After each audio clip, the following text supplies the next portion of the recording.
decir, ahora, esto no significa obviamente que se le va a la razón. Eso es, la pretensión que está implícita en la acción penal tendrá que verse y ventilarse en un proceso, en el caso que nosotros vemos como un proceso penal, ¿no?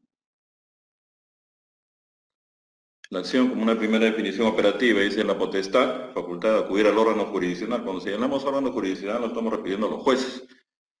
No cualquier sujeto, no cualquier ente del Estado es destinatario de la acción como tal. Solamente son los órganos que ejercen función jurisdiccional. Este es uno de los pilares del Estado de Derecho.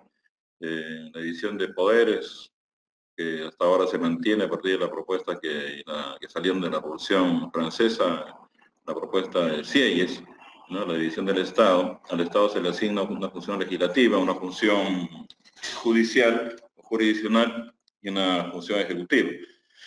Al órgano jurisdiccional es al que le está encomendado justamente ventilar y en su seno las pretensiones que presentan las personas o los llamados sujetos procesales. En el caso concreto, la acción implica también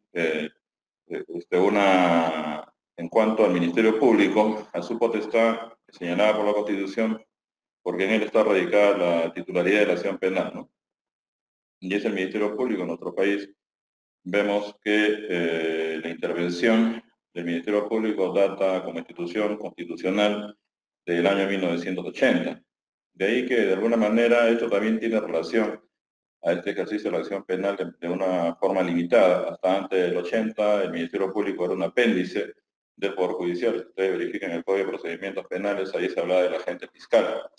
Es en el año 1980, a partir de su partida de nacimiento, si se quiere, en cuanto a su autonomía y su independencia, es que la Constitución del 79 la fija como un órgano de esa característica, un órgano importante de la persecución pública, ¿no? Y que obviamente tiene su propia ley orgánica y su autonomía y su dependencia, y en base al principio acusatorio moderno que está en la base del Código Procesal, por ejemplo, en 2004, tiene esa potestad de persecución o titularidad de la acción penal, ¿no?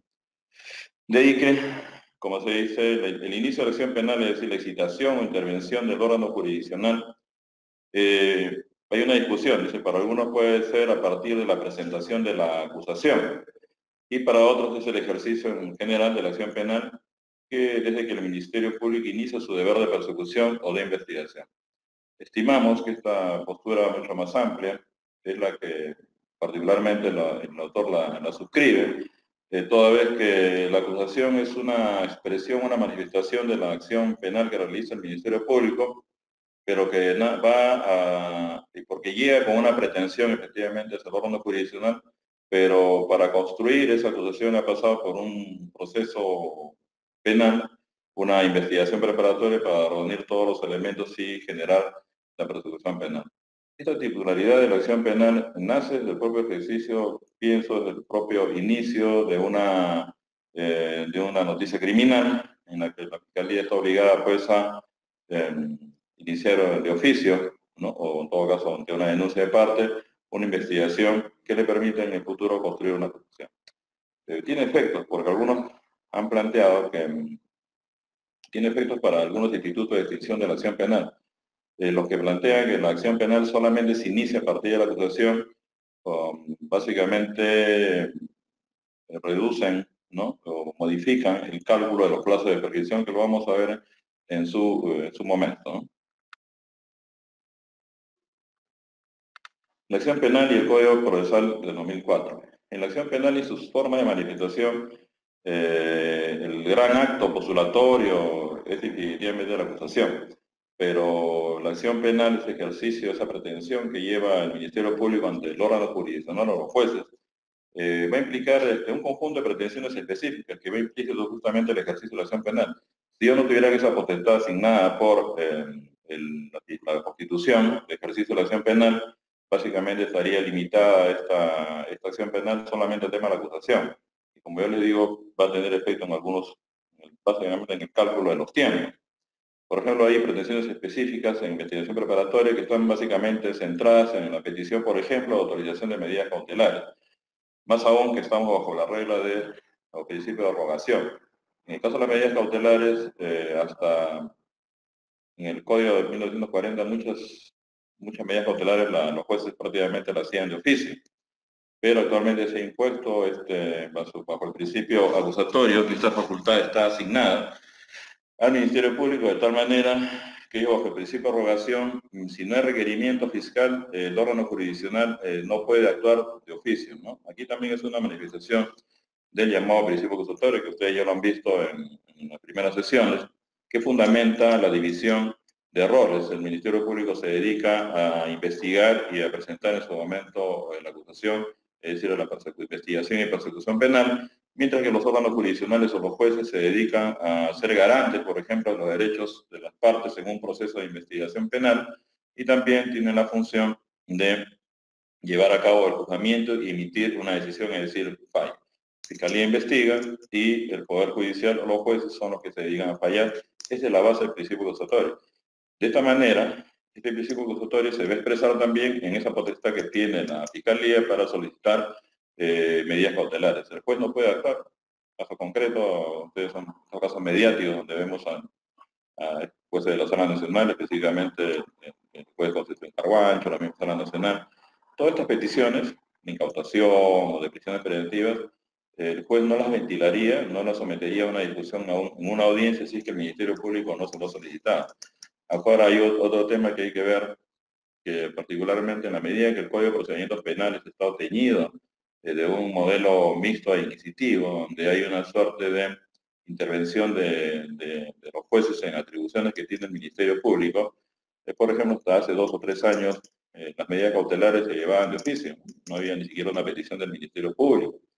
En el procedimiento de 1940, en el entendido que hemos entrado a una fase fuerte de constitucionalización del procedimiento del 40, en la medida que es un procedimiento que está entrando en una etapa de extinción, pero aún considerando que está entrando en una etapa de extinción, sus instituciones que están teñidas de un fuerte carácter inquisitivo, se ha tratado de que mediante puesta en vigencia de algunos artículos del Código Procesal Penal, estos se incorporen al procedimiento del 40 de tal forma que den más garantías a quienes se sujetan a este tipo de procedimientos.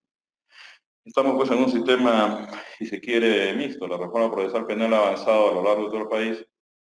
Sin embargo, la zona, si se quiere, que no es que yo la resistencia, sino la más complicada para aplicar la reforma del procesal penal en este modelo acusatorio es Lima, ¿no? Y en Lima vemos unos avances en la Corte del Callao, donde ya ha entrado el nuevo Código Procesal Penal, no tan nuevo porque ya tiene el año 2004 y puesta en vigencia el año 2006 en Huaura, para todos los delitos. Sin embargo, en la Corte de Lima, en la que trabajo, solamente ha ingresado el Código Procesal Penal en todo lo que es delito contra la administración pública. Y algunos que están trayendo el proceso inmediato.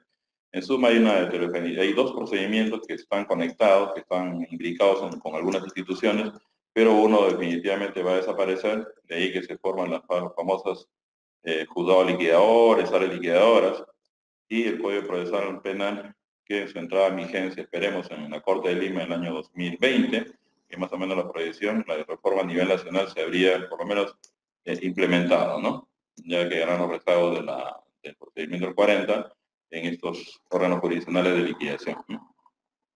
También, tenemos pues que la acción penal se va a concretar en ese acto de postulación tan importante que es la acusación, que es un acto de postulación porque el fiscal ahí ante el juez trae una pretensión. ¿Cuál es la pretensión? De que se condene a una persona porque tiene una causa probable. ¿Por qué una causa probable? Porque tiene una causa que está asentada en sólidos medios de prueba, según la pretensión de la fiscalía, y que estas pruebas se van a actuar en juicio y que se va a persuadir a los jueces para que los jueces den una condena a una persona que es destinatario de una acusación penal, ¿no? Con todas las características que tiene esta acusación. Y también el Ministerio Público es titular de la acción de reparación civil, que básicamente sería una suerte de acción privada, ¿no? Pero con un organismo persecutor que de carácter público como es la Fiscalía. Sin embargo, la reparación civil, solamente por ley, la Fiscalía incorpora esa acción civil, asume esa potestad de presentar una pretensión reparatoria siempre que la víctima no se haya constituido en lo que se conoce en el Código Procesal del 2004 en actor civil.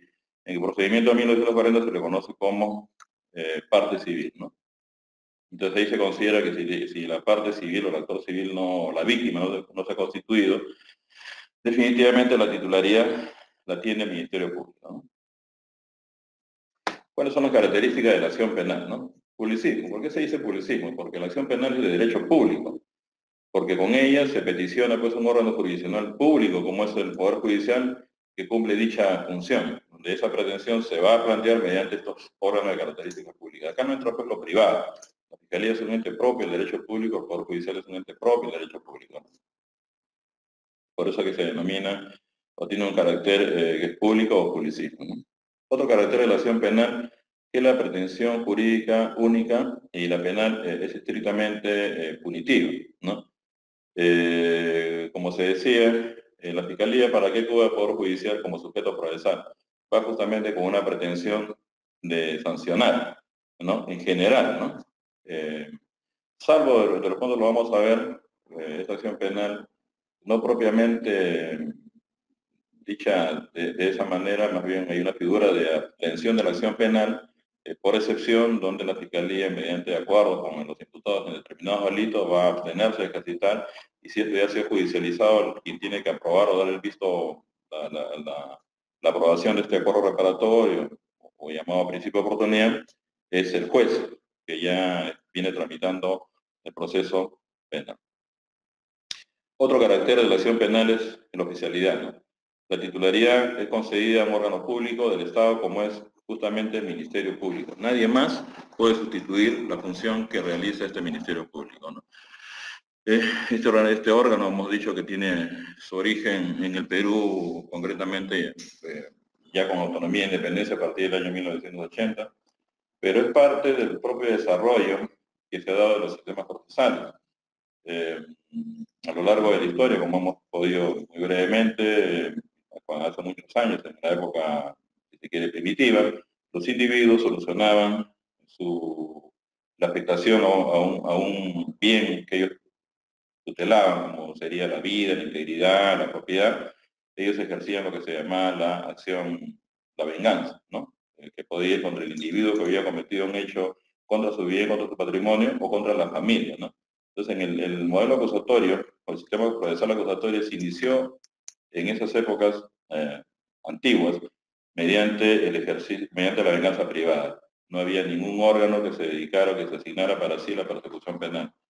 A lo largo de los años había, frente a esta suerte pues, de persecución privada, casi donde no había ningún tipo de garantía, se planteó la necesidad de que un órgano controlara o dirigiera este tipo de persecución. Entonces ahí es donde entra a tallar el Estado.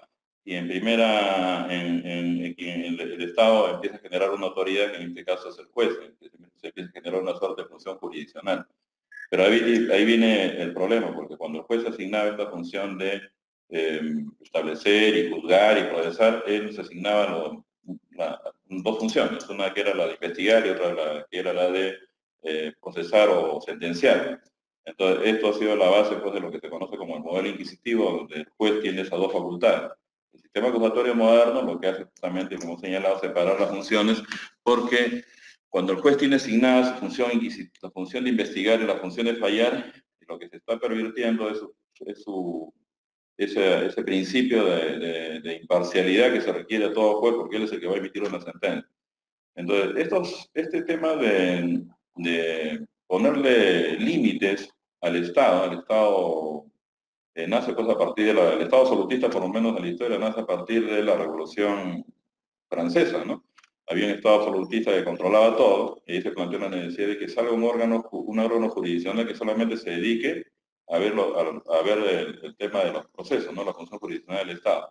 Pero aún así, con esa función jurisdiccional del Estado, alguien planteó la necesidad de que el Estado, los jueces, no tuvieran asignados esa función de procesar, esa función de investigar.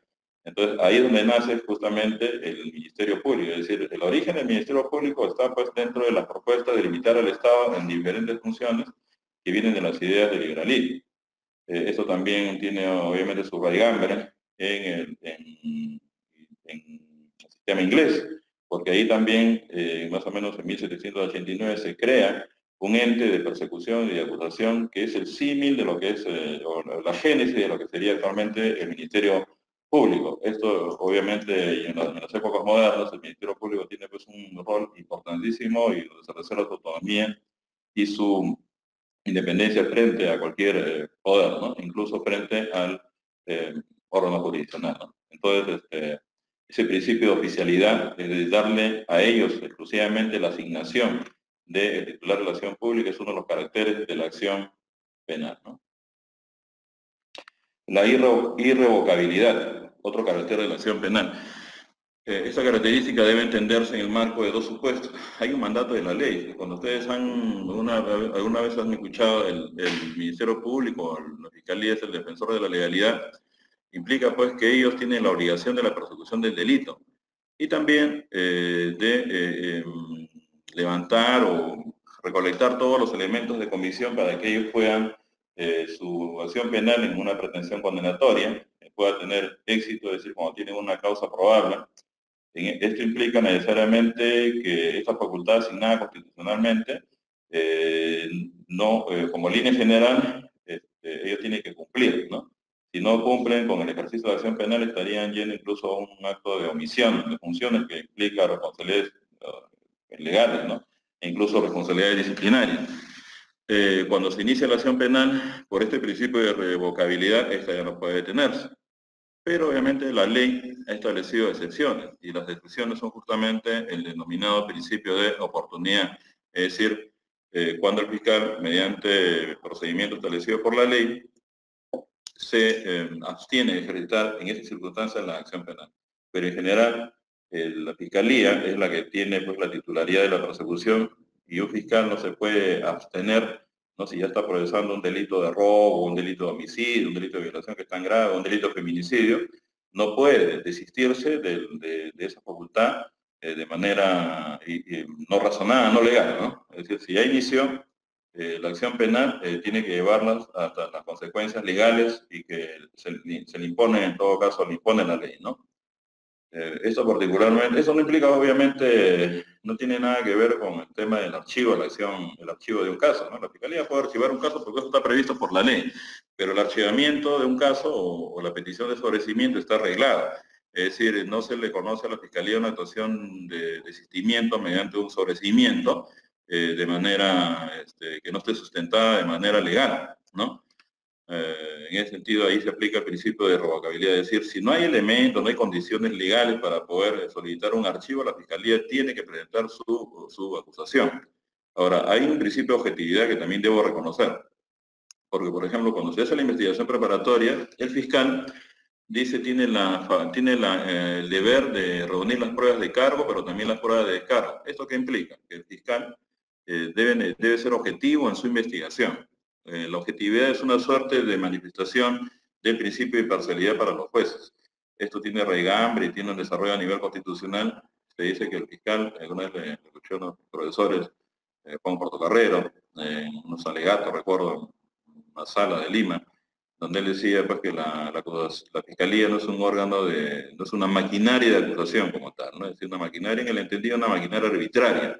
La fiscalía debe actuar mediante la regla de objetividad y lo que también dice el Tribunal Constitucional, prohibición de la arbitrariedad, es decir, la fiscalía no se puede comportar de manera arbitraria.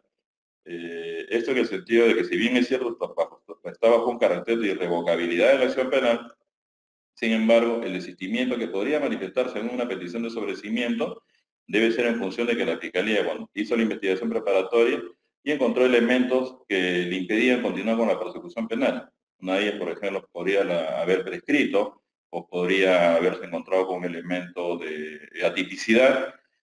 De esta manera, objetivamente, bajo la regla de objetividad, la Fiscalía puede presentar un desistimiento de esa acción y simplemente, si ya se ha judicializado, solicitar el archivo al juez de investigación preparatoria, ¿no? Ese es básicamente cómo se entiende la revocabilidad. Ustedes recordarán que a veces lo hacen los abogados que hacen una denuncia, un ciudadano, ¿no? y de pronto en medio de toda la vorágine que implica una investigación penal, que incluso suscrito con firma de abogado, que me parece poco serio, dice, solicito mi desistimiento de la, ¿no? de la denuncia, de la acción que he iniciado, ¿no? La Fiscalía, ustedes saben una vez que tiene la noticia de crímenes de un ciudadano a nivel de la prensa, etcétera, simplemente ellos asumen esa titularidad y esa potestad de persecución penal no la pueden desistir simplemente porque una parte que denunció está diciendo ya no quiero seguir con el proceso penal o con la denuncia, ¿no? Entonces, simplemente esos escritos, ¿no? eh, son rechazados, ¿no? Indiscrecionalidad o legalidad, ¿no? Dice la acción penal no está sujeta a que discrecionalmente el Ministerio Público lo ejercite o no. Esto implica que ya si se encuentra acreditado el hecho delictivo y probada la presunta responsabilidad penal del indiciado, no está facultado al Ministerio Público para abstenerse de su ejercicio ni por razones de carácter político, administrativo, ni por razones de conveniencia. Eso iba, ¿no? El principio de legalidad que está en la base o indiscrecionalidad obliga al Ministerio Público a desarrollar pues todas las acciones de persecución penal, salvo que haya pues, algunas condiciones como principio de oportunidad, ¿no? Lo que hemos señalado, pero si hay el hecho delictivo, hay elementos que vinculan a una persona con este hecho delictivo, hay los medios suficientes, definitivamente cuando un fiscal se abstiene de ejercitar penal, simplemente está violando el principio de legalidad o el criterio de discrecionalidad. Este criterio a mí me gustaría tener mucho momento en este tema de discrecionalidad, ¿no?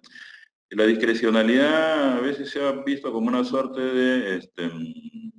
de valoración casi, ¿no? Algo así como que la ley te dice una cosa, pero tú eres discrecionalmente libre para hacer otra cosa. Creo que eso es un malentendido. Esta figura definitivamente no se aplica ni siquiera al Ministerio Público y tampoco se aplica a los propios jueces, ¿no?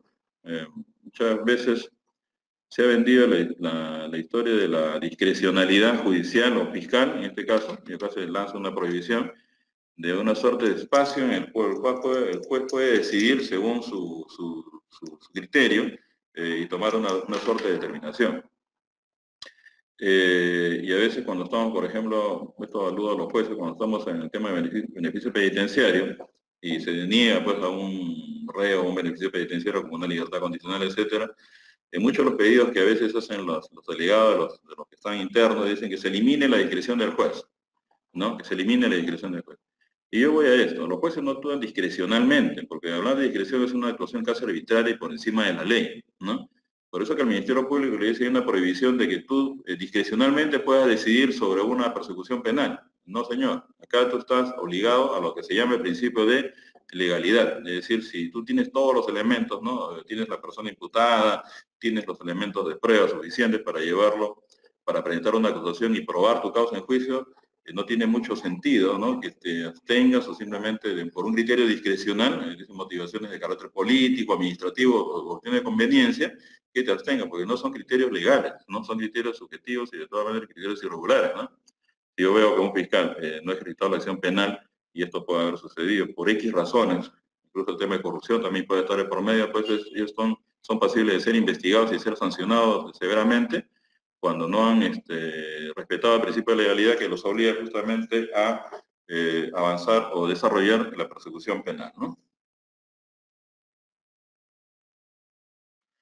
Caracteres de la acción penal, continuamos en la indivisibilidad, ¿no? ¿Qué significa? Que la acción penal comprende a todos los que han participado en un hecho delictuoso, tanto así que hasta el perdón del querellante en beneficio de un procesado se extiende a todos los demás, ¿no?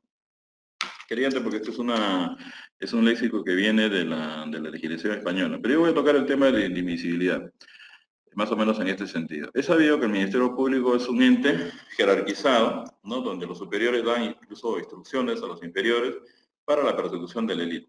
No que le impongan determinada decisión, sino que son pautas, ¿no? Que deben seguir necesariamente el Ministerio Público como tal, ¿no? El Ministerio Público es único, el Ministerio Público es también indivisible. Y esto también se va a expresar en la acción penal, porque se le considera como un solo sujeto procesal, ¿no? Cuando la Fiscalía actúa.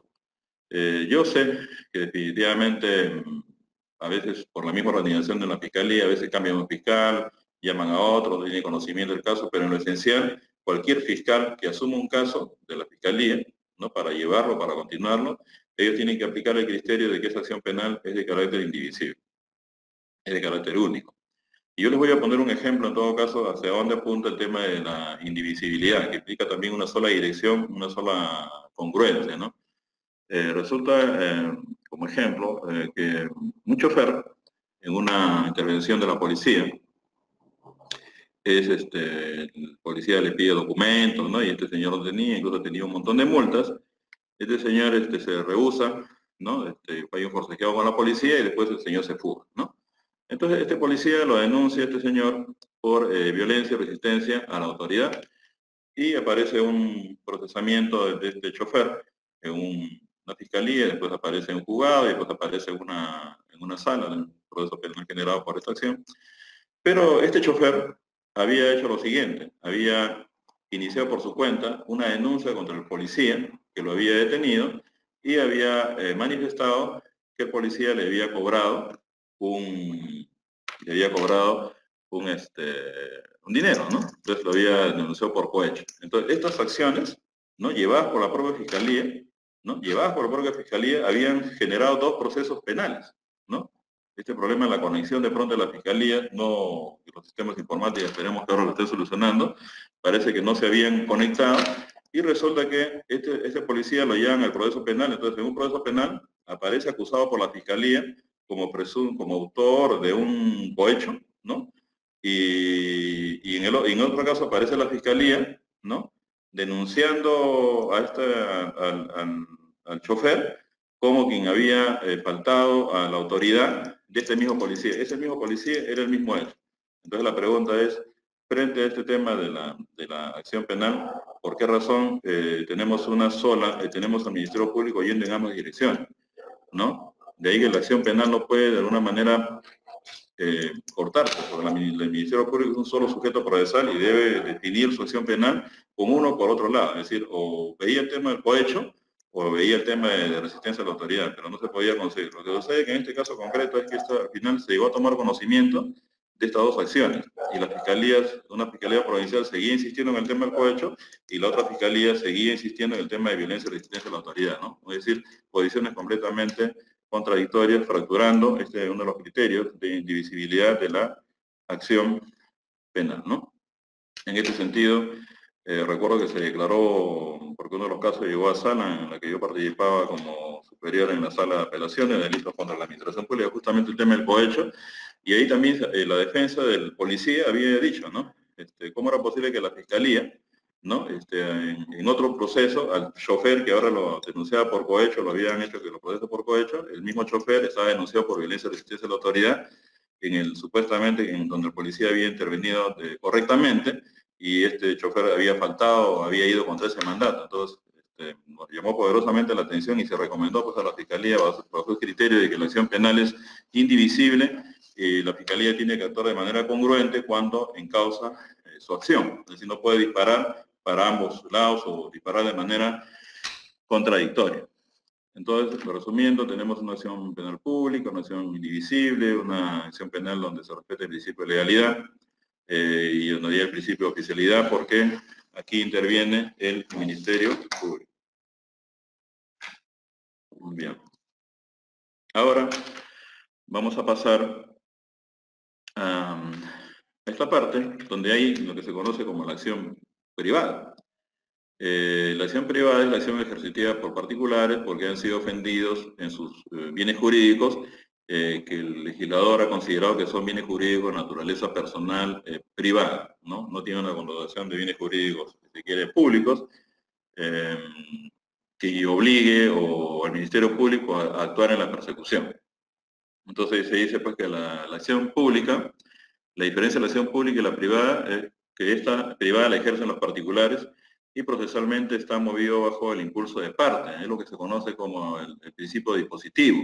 Es decir, el proceso penal, en este caso de naturaleza privada, pues sigue siendo proceso penal, no va a avanzar si es que la persona no se decide si ejercita la acción penal. En este caso, por principio dispositivo, acá sí se acepta el desistimiento, ¿no? Porque es un particular. y si ya la ejerció, o en todo caso no está obligado a ejercitarla si no desea, ¿no? En este caso, algunos critican esta postura porque dicen que la acción penal sigue siendo pública, no pública porque está de alguna manera establecido, está considerado como un delito, ¿no? Pero se ejerce por un órgano privado que es el ofendido, ¿no? Y no deja de tener cierto sentido porque es la norma la que le asigna a este particular, desde el punto de vista penal, que asuma la defensa y se convierte en persecutor contra la persona que lo ha ofendido. Esto tiene su expresión en lo que se llama los procesos de querella, ¿no? Entonces, en el proceso de querella, en determinados delitos que están establecidos y regulados en el Código Penal, por ejemplo, delitos contra el honor, no sea calumnia, sea la querella, sea la difamación, o sea los llamados delitos contra la intimidad. Había una modulación a nivel de derecho penal sustantivo respecto al delito de derecho a la intimidad cuando hay una intervención de funcionario público, cuando se convierte ya no en acción privada, sino en una acción pública, pero en general este tipo de acciones privadas está básicamente asignada al ofendido, ¿no? Él es el titular para solicitar una condena y él es el titular también para la reparación civil o la indemnización.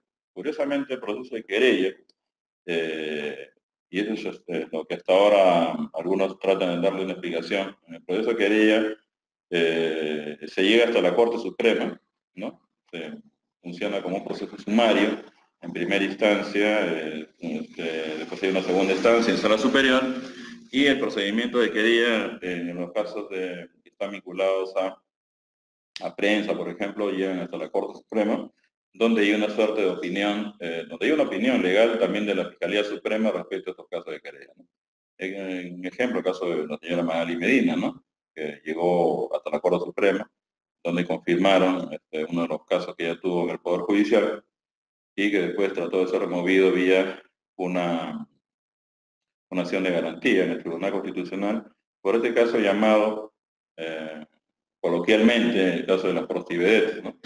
Donde era un caso de afectación a la intimidad, donde la señora Magali Medina con unas personas que trabajaban en su equipo periodístico habían introducido en un hotel a unas señoritas que se dedicaban a bailar, ¿no? A hacer deberes, a cantar, pero que ellas habían identificado, ¿no? Que en sus tiempos libres se dedicaban a ejercer el oficio más antiguo, ¿no? De la humanidad, como se dice respecto a la prostitución, que en el país no es un delito, ¿no? Definitivamente no es un delito, ¿no?